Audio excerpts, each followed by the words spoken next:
इस वक्त की एक बड़ी खबर का रुख करते हैं जो देश की आर्थिक राजधानी मुंबई से सामने आ रही है। मुंबई में लॉकडाउन बढ़ा दिया गया है। 15 दिन तक के लिए मुंबई में लॉकडाउन को बढ़ा दिया गया है, लेकिन कुछ नियमों में आज से ढील भी दी गई है। इसके बाद मुंबई की सड़कों पर कैसे भीड़ उमड़ आई है, हमारे सहयोगी पंकज मिश्रा की यह रिपोर्ट देखिए।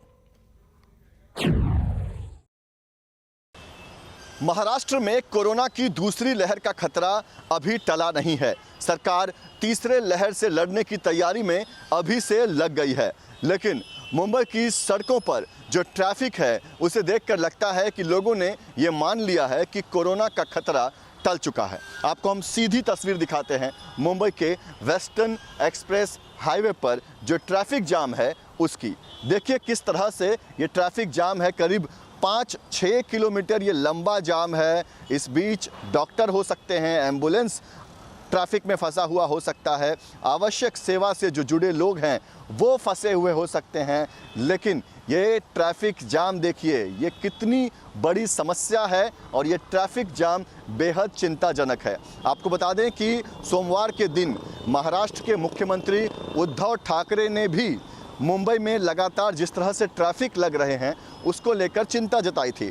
उद्धव ठाकरे ने कहा था कि अगर लॉकडाउन लागू है, अभी तक हमने पूरी तरह से छूट नहीं दी है, तो फिर मुंबई की सड़कों पर ट्रैफिक जाम क्यों हो रहा है, और अगर इसी तरह से जाम होता रहा तो उन्हें आगे स्ट्रिक्ट नियम लाने पड़ेंगे, आगे सख्त कार्रवाई करनी पड़ेगी उन लोगों के खिलाफ जो बेवजह घरों से बाहर निकल रहे हैं। यही वजह है कि दहिसर चेकनाका के पास मुंबई पुलिस ने नाकाबंदी की हुई है और जो लोग बिना वजह घर से बाहर निकले हैं, जो आवश्यक सेवा से जुड़े लोग नहीं हैं, जिनके पास घर से बाहर निकलने का कोई कारण नहीं है, ऐसे लोगों को वापस मोड़ा जा रहा है, ऐसे लोगों को आगे नहीं जाने दिया जा रहा है।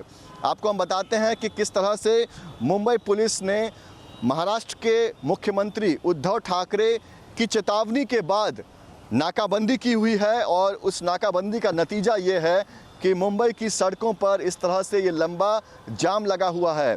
और सबसे बड़ी परेशानी ये है कि इस जाम में अगर कोई एम्बुलेंस फंसा हुआ है, इस जाम में अगर कोई डॉक्टर फंसा हुआ है, तो ये और भी ज़्यादा चिंताजनक है, क्योंकि ये जो भीड़ आप देख रहे हैं, ये जो ट्रैफिक आप देख रहे हैं, ऐसा नहीं माना जा सकता कि ये तमाम लोग जो हैं वो आवश्यक सेवा से जुड़े लोग हैं। ये तमाम लोग जो हैं ये ज़रूरी काम के चलते घरों से निकले हैं।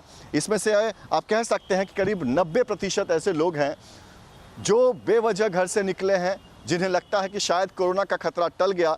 यही वजह है कि मुंबई पुलिस ने अब सख्ती दिखाई है और ऐसे तमाम लोगों के खिलाफ कार्रवाई की जा रही है जो लोग बिना किसी जरूरी काम के अपने घरों से बाहर निकल रहे हैं।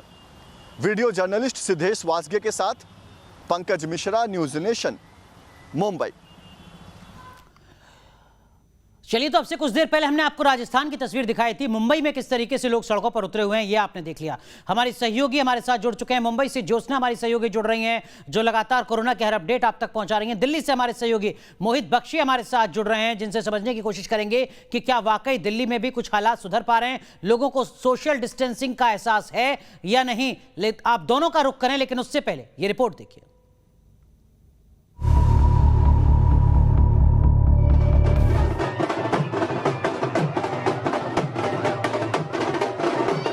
गीत, संगीत और जश्न का मजा लेते इन लोगों को देखिए।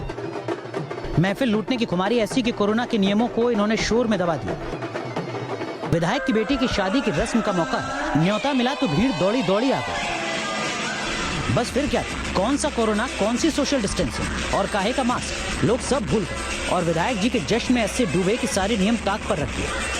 देखिए, पार्टी में शामिल किसी ने मास्क नहीं लगाया। मेहंदी हल्दी की रस्म में लोग इतना मदमस्त हो गए कि क्या पहली और क्या दूसरी लहर। ये वीडियो 30 मई का है। पुणे में बीजेपी विधायक महेश लांगड़े की बेटी की मेहंदी रस्म में लॉकडाउन की धज्जियां उड़ी। वीडियो वायरल हुआ तो पुलिस ने विधायक समेत 60 लोगों के खिलाफ केस दर्ज कर लिया।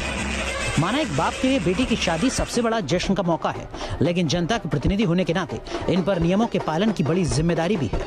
अगर विधायक ही ऐसा करेंगे तो सख्ती का पालन कैसे होगा।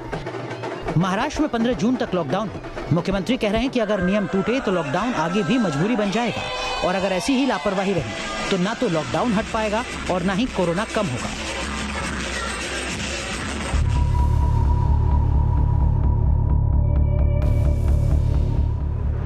बिहार के वैशाली से भी हैरान करने वाली तस्वीर आई। यहाँ बार बालाओं ने लॉकडाउन में जमकर ठुमके लगाए। नियम कायदे यहाँ भी जश्न में धुआं हो गए। तमंचे पर डिस्को होने लगा, मानो कोरोना इतिहास हो गया हो। मामला वैशाली के मोहम्मदपुर पोझा गांव का है। पुलिस ने महामारी एक्ट के तहत केस दर्ज किया है। Team news nation. तो देखिए, लाखों मौत हो चुकी हैं कोरोना के चलते।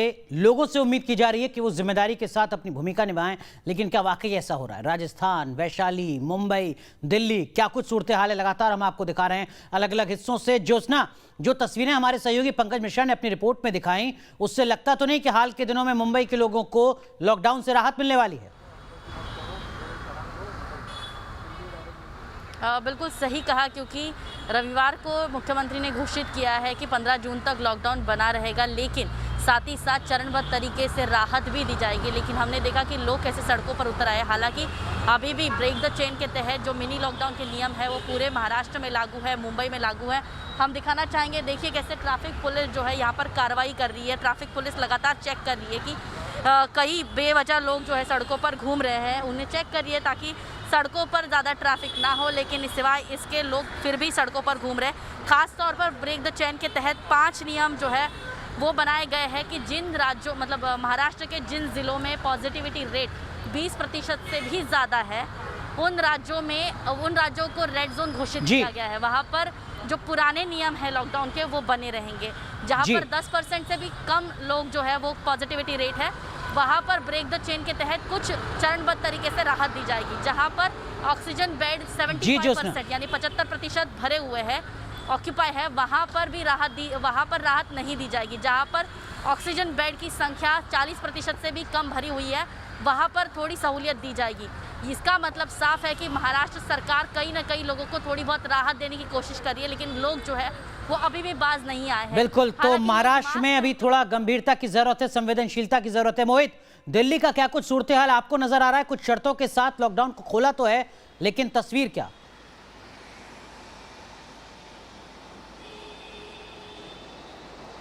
देखिए, तस्वीर देख लीजिए, ये बाजार है और बाजार बंद है।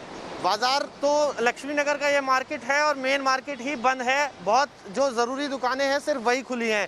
लेकिन सड़क पर भी नज़र दौड़ा लीजिए एक बार अनुराग, तो आपको अंदाज़ा लग जाएगा कि अभी क्या हालात हैं। शाम के 5:15 बजे के करीब का समय है और ट्रैफिक जो है वो लगातार दिख रहा है सड़क पर। अमूमन जिस तरीके से रविवार तक ये हालात नहीं थे, लेकिन बीते 2 दिन से इस तरीके के हालात बने हैं जहां ट्रैफिक सड़क पर नज़र आ रहा है, यानी कि लोग घरों से बाहर निकल रहे हैं, दिक्कतें पैदा हो रही हैं। और अगर इसी तरीके से दिक्कतें पैदा हुई तो फिर अनुराग अंदाज़ा लगाया जा सकता है कि हालात और ख़राब हो सकते हैं, क्योंकि अभी जो दर है संक्रमण की वो 1% के करीब 1% से नीचे आई है। लेकिन अगर इसी तरीके से लोग घरों से बाहर निकलते रहे, आज मेरे पीछे आप देखते रहेंगे ट्रैफिक, गाड़ियां आने जाना उनका लगा ही हुआ है लगातार।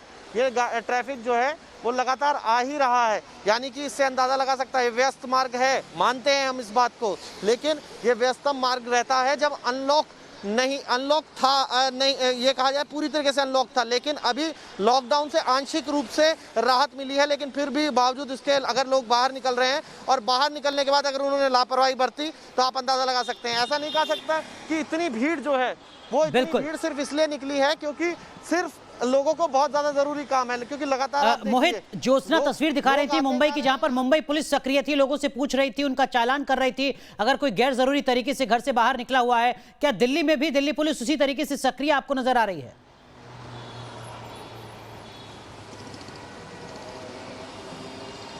जी बिल्कुल, दिल्ली पुलिस, सिविल डिफेंस प्रशासन सब लोग अपना अपना काम कर रहे हैं। बहुत ज़्यादा सक्रिय ना भी कहें तो भी, क्योंकि ये बहुत ज़्यादा अगर कहा जाए तो पूरे लॉकडाउन में हमने देखा कि बहुत ज़्यादा अगर कहा जाए तो बहुत टाइट नहीं रहे। लेकिन फिर भी अगर अभी की स्थिति हम देखें तो ये स्थिति तस्वीरें अपने आप में अनुराग बयां कर रही है कि किस तरीके से ट्रैफिक जो है वो हमें नज़र आता है सड़क पर। और अगर इस तरीके से ट्रैफिक नज़र आता है तो फिर ये ज़रूर है कि जो तीसरी लहर की बात की जा रही है, अगर ये बाहर निकलने वाले लोगों ने लापरवाही बरती तो फिर हालात ठीक नहीं रहेंगे। बिल्कुल, हालात ठीक नहीं रहेंगे देश की राजधानी दिल्ली में भी। लेकिन ज्योत्सना, बहुत संक्षेप में जो तस्वीरें पंकज मिश्रा ने अपनी रिपोर्ट में दिखाई हैं, आने वाले वक्त में मुंबई में, महाराष्ट्र में कुछ और सख्ती की उम्मीद करें हम? बिल्कुल सही, क्योंकि मुख्यमंत्री ने ये भी लोगों को चेतावनी दी है कि अगर लोग बाज नहीं आए, अगर नियमों का पालन नहीं किया गया तो लॉकडाउन ये मजबूरी हो सकती है सरकार की, क्योंकि भले ही अभी कोरोना की दूसरी लहर में हमने देखा कि पिछले 10 दिनों में आंकड़ों की कमी है, मौतों की संख्या भी अभी धीरे धीरे पिछले 48 घंटों से घट रही है, लेकिन इसका मतलब ये नहीं कि संक्रमण का खतरा टला हुआ है। हम एक बार फिर तस्वीरों में दिखाना चाहेंगे कि इस वक्त हम लोग मुंबई के भाईकला इलाके में है, जहाँ पर आप देख सकते हैं CST और चर्चगेट, जहाँ पर लोग नौकरी के लिए जाते हैं, अत्यावश्यक सेवा के लिए जाते हैं, वहाँ से अभी घर लौटने की ये रास्ता है। और यहाँ पर मुंबई से बाहर जाने, यानी कि हम लोग कह सकते हैं थाने की तरफ जाने के लिए या फिर अंधेरी की तरफ जाने के लिए ये सड़क है, और यहाँ पर भी ट्रैफिक है। यानी इसका मतलब साफ है, मुंबई में अगर ट्रैफिक है, क्योंकि मुंबई सबसे ज़्यादा संक्रमित इलाका था, तो ऐसे में अगर मुंबई में थोड़ी बहुत सहूलियत दी गई है, नियमों के साथ सहूलियत दी गई है, और बाकी 18 ज़िले ऐसे हैं जहाँ पर रेड जोन घोषित किया है, इसका मतलब संक्रमण का खतरा टला नहीं है। इसलिए राज्य सरकार धीरे धीरे चरणबद्ध तरीके से संक्रमण का खतरा टला नहीं है। बेहद अहम बात आप कह रही हैं ज्योत्सना, और इस बात को समझना हर जिम्मेदार नागरिक की जिम्मेदारी है, तभी कोरोना के खतरे से निपटा जा सकता है। बहुत बहुत शुक्रिया ज्योत्सना और मोहित बख्शी, आप दोनों का जुड़ने के लिए और देश की राजधानी और आर्थिक राजधानी में क्या सूरत हाल है ये बताने के लिए। यहाँ रुक